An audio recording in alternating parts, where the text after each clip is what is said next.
Hi everyone, this is Samir. As you know, I'm a real estate agent here in Toronto, and due to this coronavirus outbreak, we're all stuck home, and I decided to make a video about what we can expect in the real estate industry, especially in Toronto, in the GTA area. But I think it can be applicable to other places all around the world.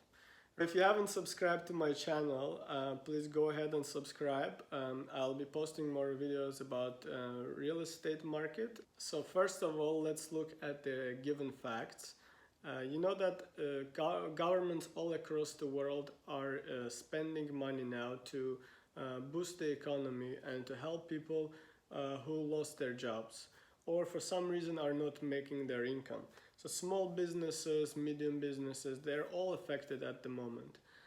And right now, the Canadian government has pledged more than $80 billion in spending. US is already planning to spend more than $2 trillion. All of these amounts will lead to hyperinflation down the road. Of course, that's not going to happen in a very short term. In a short term, this virus probably will continue. They say that even if they find the vaccine, it will take at least a year to develop the vaccine, to distribute the vaccine, and to actually make the shots to everybody.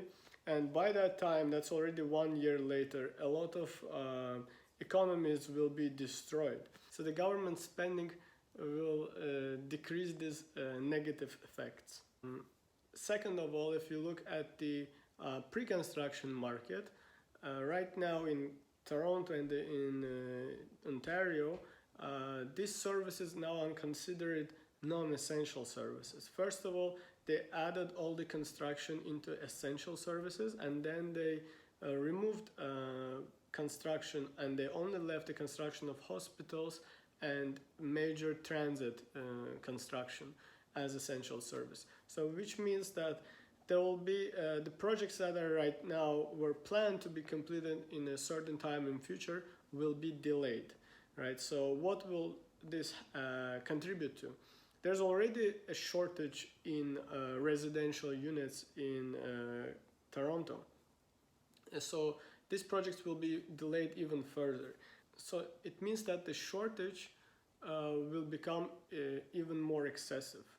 Another thing, if you look at the small businesses, a lot of businesses are right now closing down, and they still have to pay the rents during these times, because the government, even if it has programs so you can't evict your tenants, it's only for residential customers. If you look at the corporate customers, they'll have to pay their rents. And what will happen is that all these companies will now go into debt to borrow more money to pay for their current obligations until this virus is ended. But who knows when this is going to end, right? What if it happens for another 6 months, 7 months? Sooner or later, depending on the timing, a lot of businesses will be either in debt or they'll have to close down and declare themselves bankrupt.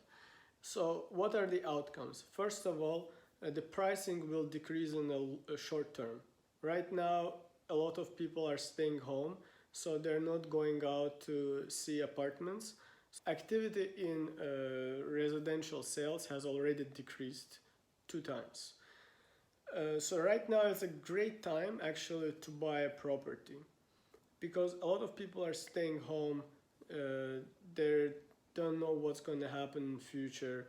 They might already lost their jobs, or they're thinking they might lose their jobs. So a lot of people are holding off from making a purchase. So this is a great time for investors, for people who are sure that their situation is not going to change. They can make great purchases at this time. So it's a great time for investments. It's a great opportunity for that. What will happen afterwards is that due to all of that spending that I talked about earlier, it will bring to hyperinflation in the market. So everything will increase in price. Also the real estate sector. Basically, you will have condos, houses, all of them will increase in price. Before the coronavirus came into existence, there's already shortage of supply. So now, because of this coronavirus, all of that people who were planning to buy, they're holding off, and it looks like the market is balanced, but it's not. It was already in a shortage. So this shortage will increase even more once this virus is over.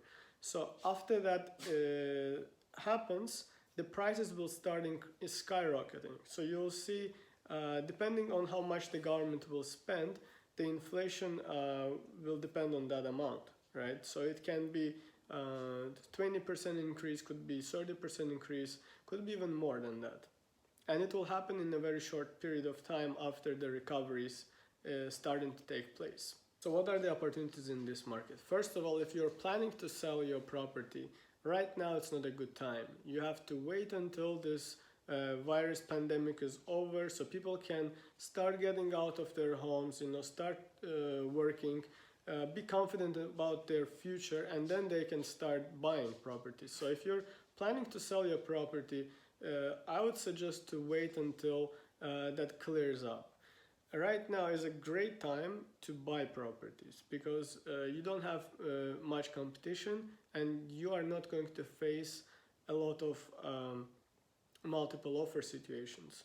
You still might face, depending on the location, but the chances are lower because the market activity is much lower at this point. Also, please let me know what you think about this issue. What are your predictions? Maybe your views are different. It would be interesting to see what other people think about this issue. So please write them down in the comment section below and we can have a discussion about this. So this concludes our video for today. I wish you all to stay positive, stay healthy, and the most important thing is stay home.